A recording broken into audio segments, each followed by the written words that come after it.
amigos de Facebook, YouTube. Bueno, este día pues te quiero compartir un video que se llama Planolandia. Antes de que te explique de qué se trata este video de Planolandia y qué significa y de dónde viene, pues me gustaría explicarte por qué lo hago, ¿no? Bueno, la semana pasada tuve un encuentro por Facebook. Me encontró una amiga de la preparatoria, me encontró y me dijo, bueno, qué gusto verte y bla, bla, bla, ¿no? Pero como saben, pues a veces publico cosas de Dios y a veces publico cosas de retiros o hacemos alguna campaña de labor social, ¿no? Y me sorprendió mucho porque pues me dijo algo que muchas personas me han dicho. Me dijo, ¿cómo es que tú que eres científico, que eres físico, matemático, que estudiaste, que de alguna manera tuviste la oportunidad de estudiar y de conocer lo que es el mundo de la ciencia, el mundo de, de todo lo que rige, ¿no? El mundo, pues cómo es que tú hablas de Dios y cómo es que tú pues eres cristiano y le sorprende mucho que una persona pues, pues hable de Dios, ¿no? Y sobre todo una persona de escuela, porque en la escuela pues te dicen una y mil cosas, ¿no? Pues, que Dios no existe o que simplemente pues eso es eres un ignorante, ¿no? Incluso me han dicho, ¿no? Es que eres un ignorante porque hablas de Dios o algunas otras ofensas o depreciaciones, ¿no? A la persona. Pero pues como tú sabes, pues no sé, ¿no? Yo antes no creía en Dios, o muchos de ustedes saben que yo antes no creía en Dios, y estaba muy metido en esto de la ciencia, estaba muy metido en esto pues, de las teorías, de muchas y otras corrientes del mundo, muchas otras corrientes de los libros, estaba muy metido en eso, ¿no? Incluso yo atacaba con fervor hacia las personas que creían, ¿no? Y les decía lo mismo, les decía ignorantes y todo, por eso yo ahora no digo nada, ¿no? Cuando me dicen eso, pues tampoco tengo los argumentos para decirles, oye, ¿qué te pasa? O no, simplemente pues callo y hoy quisiera dar esa explicación a través de esto, ¿no? Esto yo no lo inventé, esto lo inventó un teólogo, de hecho es un teólogo, es muy culto, fue muy culto, en 1884. Él era Sherwiniano, le dicen, o algo así, pero él inventó esta novela, es una novela pues que le llamó así Planolandia o Planilandia, y es de un cuadrito que intenta explicarle a las demás personas que hay una tercera dimensión, ¿no? Incluso va a Linalandia, que es del mundo de la línea, y les explica que hay un mundo de dos dimensiones, ¿no? Pues ellos no lo creen. Al final de cuentas, esto también fue usado por Carl, Sagan. Él es un astrofísico. Bueno, fue un astrofísico que pues estudió el cosmos, estudió muchas teorías físicas, estudió prácticamente el universo entero, ¿no? Dio muchas cosas. Sin embargo, él se proclamó ateo, ¿no? Él se proclamó toda su vida ateo y dijo que Dios no existía para él y que, bueno, pues te voy a contar un poquito la historia, como él lo cuenta. Él esto lo usa para hacer una explicación de la cuarta dimensión. Él dice, esto de hecho es muy usado por los físicos, es muy usado por las personas de ciencia, pero hoy quiero compartirlo como una parte, pues, aterrizada un poquito más hacia la vida, ¿no? A las cosas cotidianas, a lo que es lo que pasa cuando en realidad hay una fe con ciencia, ¿no? Una ciencia con fe qué pasa cuando se unen esas dos cosas, ¿no? Y me gustaría explicártelo de esta manera, ¿no? Como él lo cuenta, esto es tal cual él lo cuenta, ¿no? Este es Planolandia, ahora sí te lo voy a presentar. Planolandia está conjuntamente, pues bien ordenado de muchas y tantas figuras, pero solamente al nivel dos dimensiones. ¿Qué quiere decir esto? Que si hay un largo, como tú verás, y hay un ancho, ¿no? Hay un ancho en todo. pero lo que no existe en Planolandia pues es lo alto y por supuesto lo bajo, ¿no? No existen las alturas.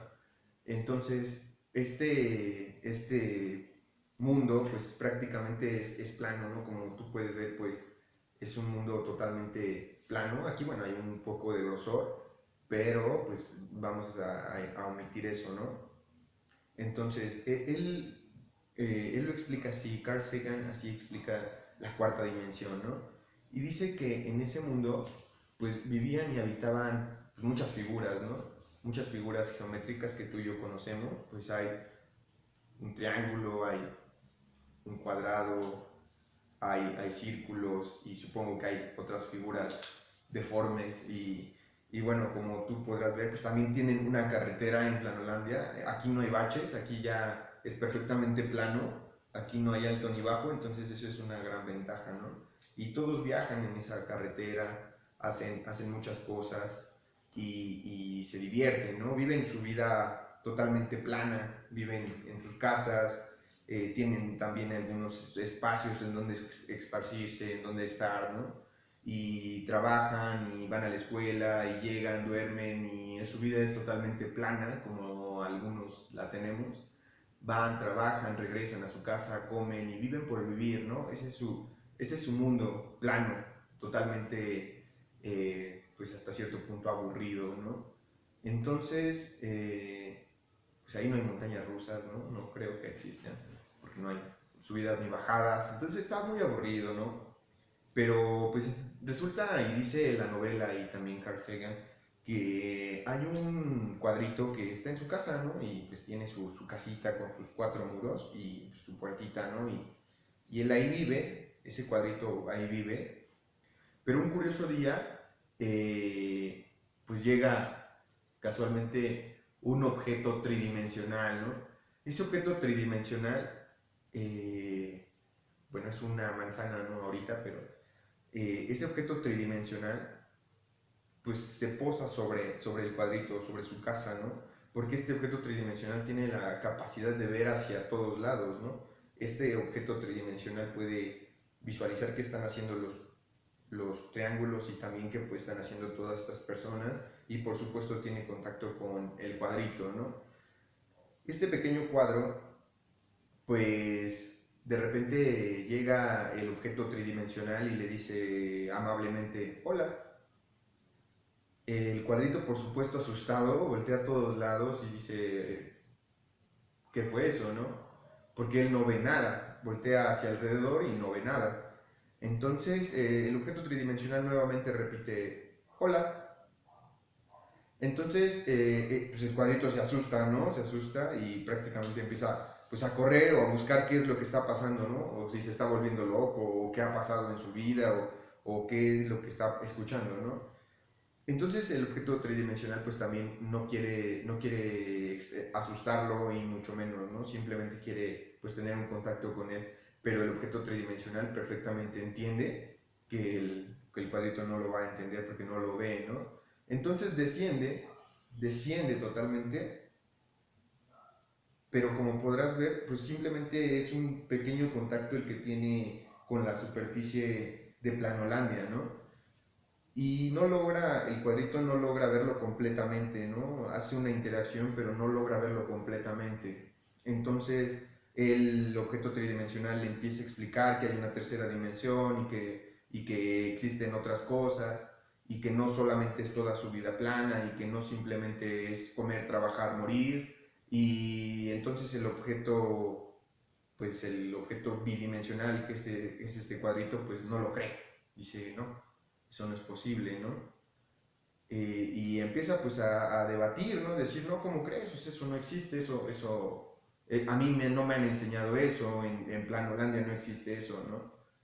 Entonces el objeto pues tridimensional se siente muy triste, ¿no? Y esto ya no lo explica Carl Sagan, por supuesto, eso ya es mío. Hasta aquí digamos que es lo que explica Carl Sagan en su explicación de cuarta dimensión. Sí lo explica, por supuesto, Edwin Abbott, él sí lo explica, él, pues, en su novela explica de hecho que ese cuadrito pues es encarcelado por andar afirmando cosas que no. Pero bueno, este objeto tridimensional pues resulta que de repente quiere hacerse bidimensional, quiere entrar con todos ellos, quiere conocerlos, quiere conocer sus vidas y por supuesto que ellos, en su vida plana como sea, quiere que lo conozcan, ¿no? Entonces, pues hace algo que tal vez no muchos nos atreveríamos, ¿no? Muchos de los de tercera dimensión dijéramos, no, yo no me quiero hacer un cuadro, yo no me quiero hacer un triángulo. Pero él sí lo hace, ¿no? Y él hace algo muy hermoso, que que es pues prácticamente rebanarse, se rebana total y completamente para poder conocer a ese cuadrito y pues prácticamente queda roto, pero logra conocer a ese cuadrito, ¿no? Ahora ya es un objeto bidimensional, ahora puede ser un objeto bidimensional y perfectamente pues entenderse con este cuadrito. Y fíjate, lo que explica también Carl Sagan es que este objeto tridimensional pues sopla sobre este cuadrito y vuela. Y al fin este cuadrito conoce lo alto y lo bajo, ¿no? Empieza a volar por todos lados y de repente cae, pero cae aquí con sus amigos, ¿no? Con sus amigos los triángulos. Y entonces, pues los triángulos así como que se sorprenden, ¿no? Dicen, oye, ¿y tú de dónde bajaste, no? Porque ellos lo vieron bajar de la nada. Entonces el cuadrito les empieza a explicar, no, es que fíjate que encontré un objeto tridimensional y me empezó a explicar que hay una otra cosa y me enseñó una cosa muy bonita que se llama alto y después descendí a lo bajo y entonces pude conocer que hay largo y alto, ¿no? Pero los triángulos pues se ríen de él, ¿no? Dicen, no, esto no existe, tú estás loco, ¿no? O sea, eso no existe. Y entonces pues el cuadrito se siente mal, ¿no? Se siente mal porque él al fin conoció algo, pero pues los demás no lo creen, ¿no? Y en la novela de Edwin Abbott, pues el cuadrito es encarcelado por andar afirmando que existen cosas tridimensionales, ¿no? Y es encarcelado y de hecho pues todos lo ven mal y de hecho todos pues no le creen, por supuesto, ¿no? Entonces, pues ese objeto tridimensional, por supuesto que es su amigo del cuadrito, ¿no? Quiere ser su amigo, quiere que él se conozca. Entonces le explica nuevas cosas de cómo él puede conocer lo demás, cómo puede empezar a verse a sí mismo, ¿no? Entonces este cuadrito pues ya ahora conoce algo cómo caminar en distinta forma, ¿no? Y cuando el cuadrito empieza a caminar de distinta forma, pues entonces todos lo empiezan a ver mal, ¿no? Todos lo empiezan a ver mal porque pues este va por aquí, pero este cuadrito tiene una ventaja, él ya se puede ver a sí mismo, ¿no? Este cuadrito se puede ver a sí mismo. Y fíjate, esta explicación, pues como te darás cuenta, obviamente tiene unas bases cristianas, ¿no? O sea, Jesucristo que desde el que tanto hablamos muchas veces nosotros los católicos, pues es precisamente este objeto tridimensional, ¿no? Que de alguna forma fue y quiso hacerlo por voluntad propia, ¿no? Por entregarse con nosotros, por conocernos, por ser nuestro amigo, por enseñarnos una forma distinta de vivir, por enseñarnos una forma distinta de ser. Y sobre todo hay algo muy importante que a veces nosotros desconocemos, ¿no? Desconocemos quiénes somos. Yo te compartía esa historia de que yo negaba a Dios y decía que no, ¿no? Pero hoy cuántas veces podemos afirmar de que cuántas ciencia hay, ¿no? Cuántos científicos dicen cosas así sin juicio, ¿no? Y hacen esa determinación de decir Dios no existe. Y lo afirman y lo dicen tan severamente que lastiman, ¿no? Y no tanto que me lastime a mí porque yo sé de algo, ¿no? Pero lastima a otras personas y le lastiman a sí mismos, ¿no? ¿Y cuántos también están matando hoy en nombre de la fe? ¿Cuántos te están matando en nombre de la fe? ¿Cuántas personas están muriendo en nombre de la fe? O sea, ¿cuántas personas dicen tener a un Dios y asesinan y asesinan? ¿Cuántas personas de fe dicen que no existe la ciencia, ¿no? Y hay muchísimos suicidios masivos y hay muchísimas cosas aberrantes, ¿no? Dentro de ellos por un supuesto amor a Dios, por un supuesto amor a Dios. Entonces, pues esta es la explicación prácticamente de que la fe y la ciencia, cuando se separan, pueden traer consecuencias demasiado graves, ¿no? ¿Cuántos y tantos niños están siendo asesinados hoy en día por la ciencia? ¿Cuántos están siendo asesinados por la fe? Por separar estas dos cosas, por separar estas dos palabritas, por separar estas dos cosas. Muchos de los científicos verdaderos pues han logrado hacer muchas cosas gracias a la fe. Y por supuesto que nosotros los que creemos en Dios no podemos creer sin una razón, sin un pensamiento. Entonces esa es la enseñanza que hoy me deja pues Planolandia. Ojalá que a ti también te sirva, ojalá que puedas analizar tu vida, que a veces estamos teniendo una vida muy plana, ¿no? Que a veces estamos teniendo una vida muy plana y tristemente pues hemos sido pues víctimas, ¿no? De algo, víctimas de una falsa ciencia, víctimas de unas falsas teorías, porque como te digo, o sea, Dios no está peleado con la ciencia. Y esta es una guerra muy falsa. No la creas. No la creas. Dios quiere que nos amemos unos a otros. Dios quiere que hagamos muchas cosas científicas. Y por supuesto que la verdadera ciencia quiere llevarnos hacia Dios, hacia los conocimientos de Dios. Entonces, pues ojalá que te haya servido este video y hayas entendido un poquito de lo que es nuestra fe, ¿no? Porque nuestra fe no está basada como a veces me han dicho, homofóbico, me han dicho retrógrada, me han dicho ignorante, me han dicho fanático, o me han dicho muchas y miles de cosas, ¿no? Y no solo a mí, a muchos de mis hermanos, a muchos de mis compañeros, y créeme que esto no es que me afecte a mí moralmente, simplemente que me duele mucho ver que no puedas y no seas capaz de ver algo más allá, de ver algo y sentir más allá. Y muchas personas se están hoy quejando, se están muriendo de verdad, y cuando tú les ofreces una ayuda no la quieren aceptar. Cuando tú vienes y les hablas de Dios, te dicen que estás loco, te dicen que eso no existe, pero sus vidas están cayendo.